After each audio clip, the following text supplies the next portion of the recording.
13টা বছর একাধারে গবেষণা করে উনি পেয়েছেন যদি কেউ 1 মাস একাধারে 12 থেকে 14 ঘন্টা না খেয়ে থাকতে পারে দিনের বেলায়, তখন ওর যে ন্যাচারাল ভাবে যে কোষগুলো তৈরি হয়ে আছে ওই কোষগুলো খাবার পায় না, তখন আস্তে আস্তে আশপাশে যা আছে খেতে আরম্ভ করে।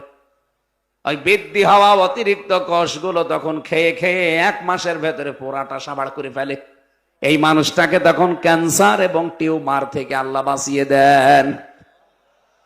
চিন্তা করলেন তথ্য পাওয়া যায় কোথায়? 4,500 ধর্মগ্রন্থ আছে দুনিয়ায়। কত? 4,500। অধিকাংশগুলো উনি মিলিয়ে দেখলেন যে কোনো তথ্য পাওয়া যায় কিনা ধর্মীয় গ্রন্থে। সর্বশেষ তিনি আমাদের মুসলমানদের কোরআনে সূরা বাকারার 284 নাম্বার আয়াতের শেষের অংশে তিনি পেয়েছেন ওয়া আন তাসুমু খায়রুল